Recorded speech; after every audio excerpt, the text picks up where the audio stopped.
Numa pequena vila do interior do Alentejo, chamada Vila Nova da Serra, vivia Miguel, um professor de música com 52 anos, e a sua esposa, Clara, uma professora do ensino básico. O casamento deles, que durava quase 30 anos, tinha se tornado uma rotina pesada, uma dança sem música, onde cada passo era previsível e os olhares já não tinham aquela chama que um dia os uniu. Numa noite quente de verão, quando o cheiro a jasmim se misturava com a brisa suave que vinha do campo, Clara deixou uma carta para Miguel. Não era uma carta qualquer, era um adeus que ele não estava preparado para receber. Miguel encontrou a carta na cozinha, sobre a mesa de madeira rústica que herdara do avô. A letra de Clara, tão familiar e ao mesmo tempo tão distante, tremia no papel como se as palavras tivessem custado a serem escritas. Nela, Clara confessava sua exaustão, estava cansada de uma vida demasiado previsível, de uma paixão que arrefecera, de noites onde o silêncio se fazia mais presente que o toque. Miguel, eu não te traí, escrevia ela, mas preciso de sentir novamente aquele arrepio, a eletricidade de um desconhecido, o fogo de algo novo. Clara lembrava-se de Miguel jovem, o rapaz da aldeia que tocava guitarra nos fins de semana na taberna com os amigos, o homem que arrancava suspiros com a sua Harley preta, o bailarino que a fazia sentir a única mulher do mundo em qualquer salão de festas.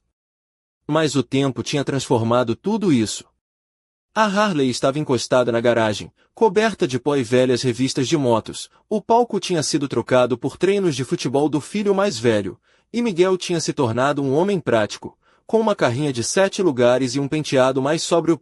Na carta, Clara era cruelmente honesta, sentia-se invisível, uma sombra de si mesma, prisioneira de um casamento sem fogo. Tu eras o pai dos meus filhos, o porto seguro, o homem sólido. Mas eu quero sentir o perigo, a loucura, o risco. E assim, Clara deixava a casa, levava apenas as suas roupas e o essencial, e confiava o resto a um advogado, deixando Miguel com a casa, o carro, os móveis, uma separação justa, sem guerras, mas com um vazio imenso. Miguel, no entanto, ficou estático, como se o chão se abrisse sob os seus pés. Sem lágrimas à primeira vista, apenas aquele silêncio ensurdecedor no peito. Tentou encontrar sinais, qualquer pista que tivesse negligenciado, não havia. Clara não se afastara com amargura, nem discutira. O último ano foi um esforço dele para reacender a chama, chocolates em vez de joias, menos insistência, mais mãos dadas. E agora, nada. Sem saber que rumo tomar, Miguel afundou-se numa espiral de dor e descontrole, cervejas na mão enquanto o chuveiro escorria água pelo chão, noites passadas no chão frio da adega, acordar com a cabeça a latejar e o coração partido. O professor de música, que tantas vezes animara festas e casamentos, agora era um homem que chorava sozinho, tentando encontrar forças para se levantar no quarto dia, conforme a lição que o avô lhe dera quando era criança.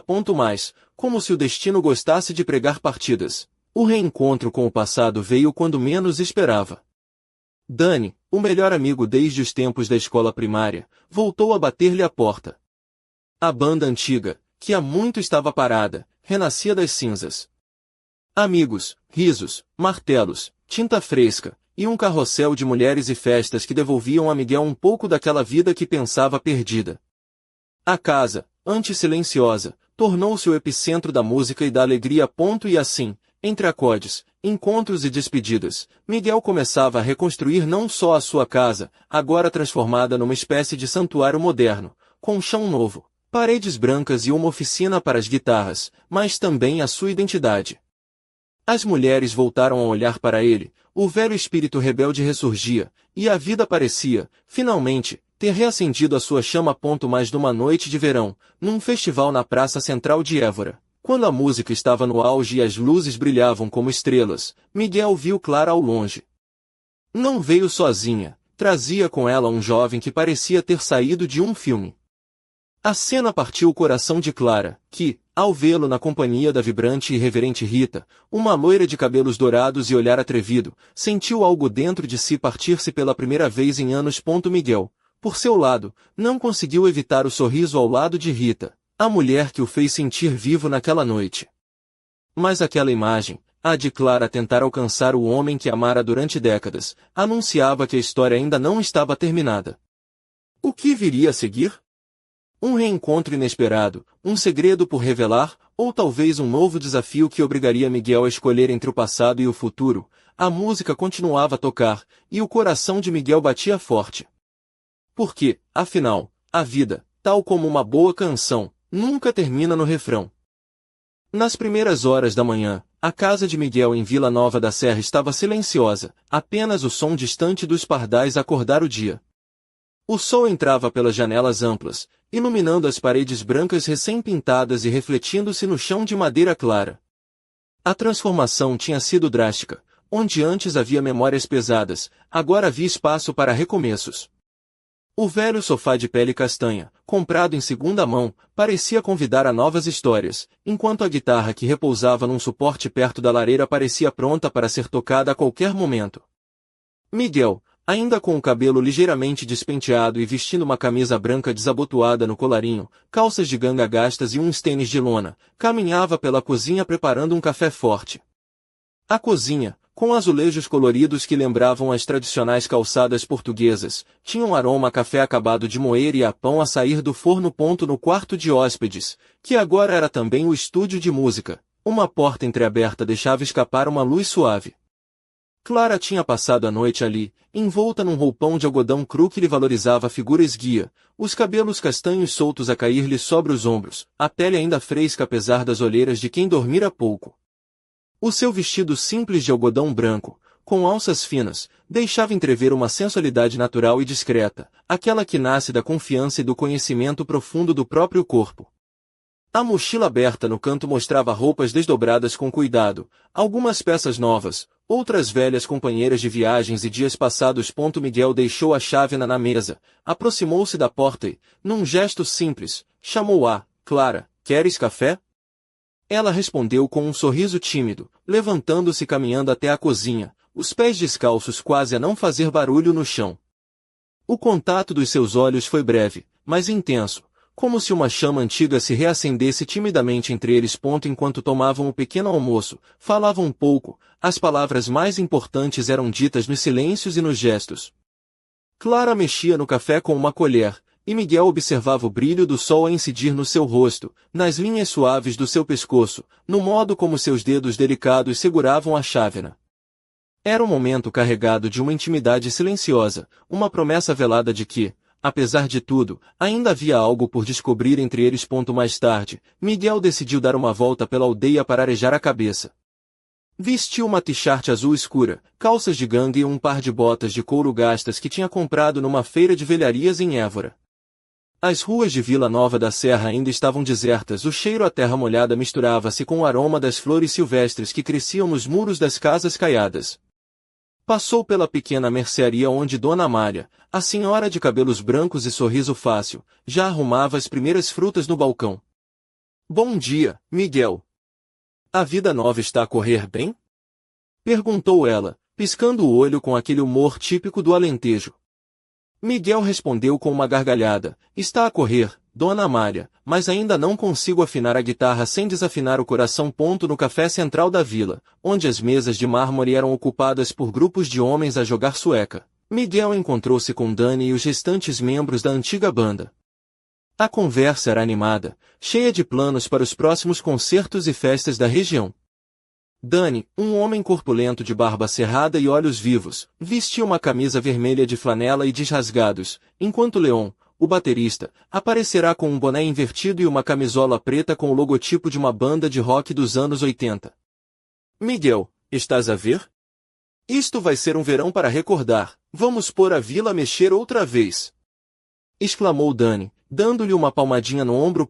No entanto, apesar da energia contagiante do grupo, Miguel sentia uma sombra de inquietação a crescer no peito. Clara tinha voltado a entrar na sua vida de forma inesperada, e ele sabia que cada passo que desse a partir dali podia mudar tudo. Havia uma tensão no ar, uma mistura de esperança e medo, como quando se está prestes a subir ao palco e o silêncio antes do primeiro acorde é quase ensurdecedor. Numa tarde abafada, Miguel decidiu fazer algo que não fazia há anos. Pegou na sua velha Harley Davidson, que tinha sido restaurada com cuidado, e saiu a acelerar pelas estradas secundárias que serpenteavam entre as colinas douradas do Alentejo. O vento batia-lhe no rosto, levantando-lhe os cabelos grisalhos, enquanto o roncar do motor preenchia o silêncio da paisagem. Parou numa pequena esplanada à beira do rio, onde se encontravam alguns pescadores e turistas, e sentou-se a beber uma bica gelada. Foi aí que recebeu uma mensagem inesperada, uma fotografia de Clara, sorridente, a segurar um convite para um jantar numa taverna típica de Lisboa, com a mensagem jantar amanhã? Quero mostrar-te algo. Miguel sorriu, sentiu o coração acelerar e, pela primeira vez em muito tempo, percebeu que aquele reencontro poderia não ser apenas uma sombra do passado, mas o início de um capítulo novo, cheio de surpresas, música e talvez, quem sabe, amor. Mais no fundo, uma pergunta permanecia sem resposta. O que exatamente queria Clara mostrar-lhe naquela noite? E será que Miguel estava pronto para enfrentar o que viesse? Enquanto o sol se punha atrás das colinas, tingindo o céu de laranja e púrpura, Miguel sabia que a sua vida estava prestes a mudar de forma irrevogável. E, como numa canção que começa suave para depois explodir em emoção, o silêncio preparava-se para dar lugar a uma tempestade de sentimentos que ainda nem ele sabia que existia. A guitarra no estúdio parecia chamá-lo, e Miguel sentiu a tensão a crescer. Estaria ele pronto para tocar a próxima nota da sua vida? A noite caiu lentamente sobre Lisboa, e as luzes da cidade começaram a cintilar como estrelas caídas na terra. Miguel estacionou a sua Harley Davidson junto à calçada estreita da Rua da Madalena, no coração do Chiado, um bairro onde o passado e o presente se entrelaçavam em cada esquina. O aroma a sardinhas assadas e a pastéis de nata misturava-se com o murmúrio dos turistas e o tilintar dos copos nos cafés antigos. Ele vestia um casaco de cabedal castanho, calças de ganga escuras e uma camisa azul clara, ligeiramente desabotoada no colarinho, que deixava entrever um colar de prata com um pequeno pandeireto, uma lembrança dos tempos em que tocava fado com os amigos.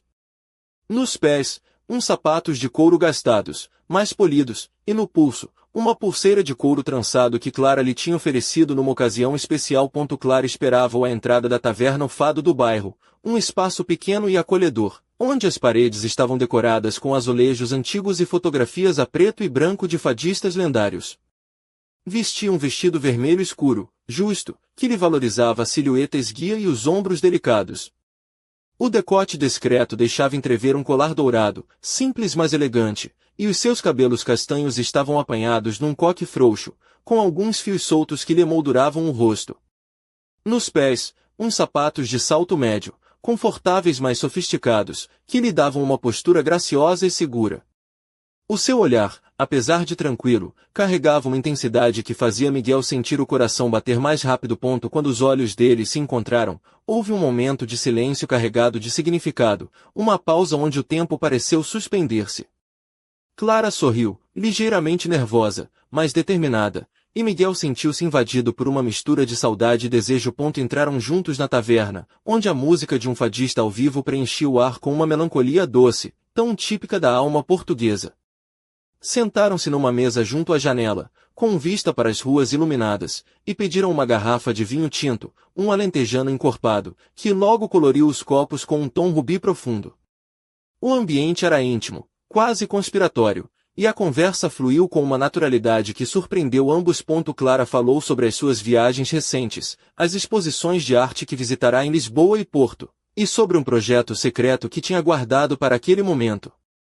Miguel, por sua vez, contou histórias da banda, dos concertos, das madrugadas a tocar guitarra com os amigos, e da sensação de liberdade que sentia agora, mesmo com as cicatrizes do passado ainda visíveis. No meio da conversa, Clara aproximou-se um pouco mais, e com um sorriso travesso disse: "Lembras-te daquela vez em que dançamos pela primeira vez no festival de verão aqui na cidade? Acho que nunca te contei, mas naquele dia, enquanto rodávamos, pensei que a vida podia ser uma canção sem fim." Miguel riu, recordando a cena, e sentiu o calor do passado a envolver-lhes o presente. A meio do jantar, Clara tirou da bolsa um envelope envelhecido, com as bordas gastas e uma fita de cetim que o segurava fechado. "Quero mostrar-te isto", disse, entregando-lhe o envelope com um misto de timidez e confiança. Miguel abriu-o cuidadosamente e encontrou uma série de fotografias antigas, recortes de jornais e bilhetes de concertos que tinham sido importantes para eles. Entre as imagens, estava uma fotografia deles dois, jovens e sorridentes, a segurar uma guitarra acústica e um pandeireto, num palco improvisado numa festa popular em Évora. Guardei tudo isto durante anos, confessou Clara, porque apesar de tudo, há uma parte de mim que nunca deixou de acreditar em nós. E quero que saibas que, mesmo depois de tudo, eu ainda sinto a música quando estou contigo. Miguel sentiu um nó na garganta. A nostalgia, o arrependimento, a esperança, tudo se misturava numa tempestade de emoções. A noite continuou, entre risos, conversas e olhares demorados, até que, no final, Clara se levantou e, com um sorriso malicioso, desafiou-o. Vamos dar um passeio?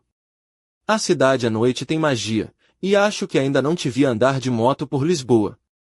Miguel aceitou o convite com um brilho nos olhos. Saíram para a rua, onde a Harley os esperava, reluzindo sob as luzes dos candeeiros. Clara subiu atrás dele, os braços finos envolvendo-lhe a cintura, o perfume a jasmim misturando-se com o cheiro a couro da mota. Miguel acelerou lentamente, sentindo o coração disparar com a proximidade dela e com o som do motor a vibrar sob si.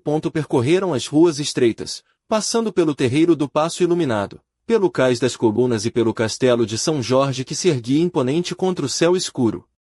Cada curva, cada aceleração, cada toque das mãos era uma dança silenciosa entre o passado e o presente, um reencontro de almas que pareciam sussurrar segredos antigos. Quando pararam numa esplanada junto ao Tejo para beber um copo de ginginha, Clara olhou para Miguel com uma expressão que misturava ternura e desafio. Miguel, não sei o que o futuro nos reserva, mas sei que ainda quero andar contigo nesta estrada, seja ela qual for. Ele sorriu, apertou-lhe a mão e respondeu, também eu, Clara. Talvez a vida seja mesmo uma canção que merece ser tocada até o fim. Mas, naquela noite mágica, enquanto as estrelas brilhavam acima deles, uma sombra silenciosa espreitava na esquina. Alguém que observava, alguém que guardava um segredo capaz de virar tudo do avesso. Porque nem todas as histórias de amor terminam onde esperamos, e nem todos os segredos ficam enterrados para sempre. O futuro, como a música, tinha ainda muitas notas por tocar, e algumas delas prometiam ser bem mais intensas e inesperadas do que Miguel e Clara poderiam imaginar. No dia seguinte, Vila Nova da Serra despertou sob um céu carregado de nuvens espessas, como se a natureza pressentisse a tensão que pairava no ar. Miguel acordou cedo, ainda com o calor da noite anterior a pulsar nas suas veias, e decidiu dar uma volta pelo mercado local para comprar ingredientes frescos para o almoço. Vestia uma camisa de linho bege, mangas arregaçadas até aos cotovelos, calças claras e uns sapatos de couro gasto, confortáveis para caminhar pelas ruas de calçada portuguesa. O seu olhar atento notava cada detalhe, as bancas de legumes frescos, o cheiro subtil do manjericão e da salsa, os rostos familiares dos vendedores que o cumprimentavam com um sorriso aberto. Enquanto escolhia tomates maduros, ouviu uma voz familiar atrás de si. Era Rita, a loira atrevida que tinha conhecido no festival em Évora, aquela mulher que o fazia sentir vivo e que, naquela noite, tinha mexido com algo dentro dele. Ela usava um vestido azul cobalto que lhe caía perfeitamente, os cabelos soltos a ondular ao vento, e um colar prateado que brilhava sob a luz do mercado. Bom dia, Miguel. Ainda tentar recuperar do concerto de ontem? Perguntou ela, com um sorriso malicioso. Miguel sorriu de volta, sentindo um calor a subir-lhe ao rosto. A música nunca cansa, Rita, só o corpo é que às vezes reclama. Eles trocaram algumas palavras, o tom descontraído de uma amizade que começava a ganhar contornos mais profundos. Mas, mesmo com a presença animada de Rita, a mente de Miguel não deixava de regressar a Clara. A sua conversa de ontem, o toque suave, o convite para o passeio pela cidade, tudo parecia um sonho bom demais para ser verdade, e ao mesmo tempo uma oportunidade que ele não queria deixar escapar. No entanto, um pequeno alarme soava no fundo do seu pensamento. Aquela sombra que vira na esquina da taverna, uma figura discreta que desaparecera antes que pudesse reparar melhor. Durante a manhã, Miguel recebeu uma chamada inesperada do advogado Vitor, um homem sério e metódico, de cabelos grisalhos e óculos redondos, que sempre tratara dos assuntos legais da família com uma precisão quase militar. Miguel, temos uma situação delicada, começou Vitor, a voz grave. Recebi um telefonema de uma mulher que afirma ter informações sobre o processo de divórcio. Quer marcar uma reunião para discutir o assunto pessoalmente? Miguel franziu o sobrolho. Que tipo de informações? Não sei ao certo ainda, mas parece que envolve documentos que deveriam estar arquivados e que podem alterar algumas condições do acordo. Não é nada simples, mas talvez valha a pena ouvir o que ela tem a dizer. A preocupação instalou-se como uma sombra fria. Miguel desligou o telefone, sentindo o peso da responsabilidade a apertar-lhe o peito. Será que o passado guardava ainda segredos que ameaçavam rebentar a frágil paz que começava a construir? E, mais importante, estaria ele preparado para enfrentar essa tempestade? Horas depois, a reunião foi marcada numa cafetaria discreta perto do Largo de São Domingos. Miguel entrou e avistou a mulher, uma figura elegante, de meia idade, com cabelos castanhos lisos presos numa trança sofisticada, vestido preto e um olhar penetrante que não deixava dúvidas sobre a sua determinação. Apresentou-se como Isabel, uma antiga assistente administrativa do tribunal, e revelou documentos que, se verdadeiros, indicavam que alguns papéis assinados por Clara continham cláusulas que poderiam ser contestadas.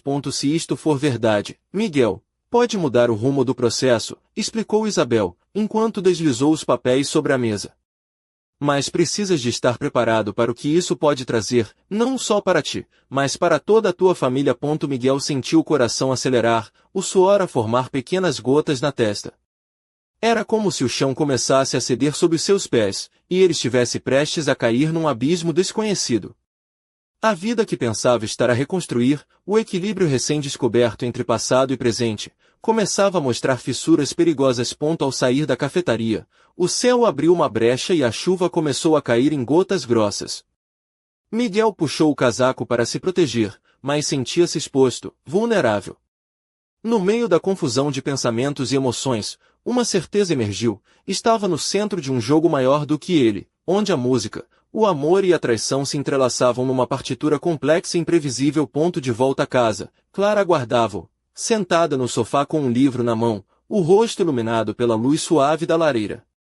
Quando Miguel entrou, ela olhou para ele com um misto de preocupação e esperança.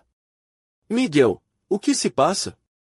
Pareces diferente, distante. Ele hesitou, depois suspirou profundamente. Clara, há coisas que não te contei ainda. Coisas que podem mudar tudo entre nós. Ela fechou o livro devagar, levantou-se e aproximou-se dele, o olhar firme. Então conta-me. Estamos juntos nisto, Miguel. Não importa o que venha, não vou fugir. O silêncio que se seguiu foi pesado, mas carregado de uma estranha força. Afinal, a verdadeira música da vida estava prestes a começar, uma canção onde cada nota poderia ser uma surpresa, cada acorde um desafio. E no horizonte, entre as nuvens cinzentas e a luz que teimava em romper, Miguel sabia que não havia volta atrás. A história deles estava apenas a começar a revelar os seus segredos mais profundos. Os dias que se seguiram foram uma mistura intensa de emoções e decisões. Miguel e Clara, sentados no estúdio improvisado no quarto de hóspedes, analisavam juntos os documentos que Isabel lhes tinha entregue. O papel tinha um peso estranho, como se cada palavra fosse uma nota dissonante numa melodia que ambos tentavam harmonizar.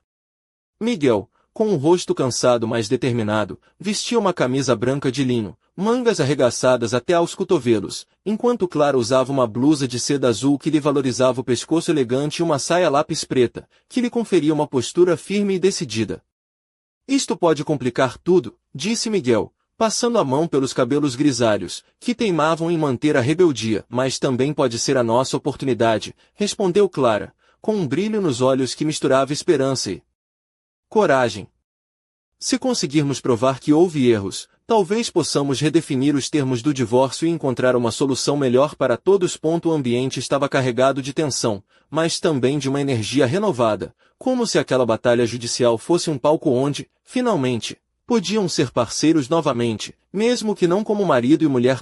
Nesse mesmo dia, Miguel recebeu uma mensagem de Dani: encontro hoje à noite no Gines. Temos novidades sobre um convite para um festival em Lisboa. É a nossa grande chance de voltar aos palcos. Vais aparecer? Miguel hesitou, mas respondeu com um simples sim: estarei lá. A música, que sempre fora sua paixão e refúgio, estava a chamar por ele com uma força difícil de ignorar. À noite, o bar Gines fervilhava de vida. O cheiro a cerveja fresca misturava-se com o riso dos habitués e o som das guitarras que enchiam o ar. Miguel entrou, sentindo o peso do passado e a promessa do futuro.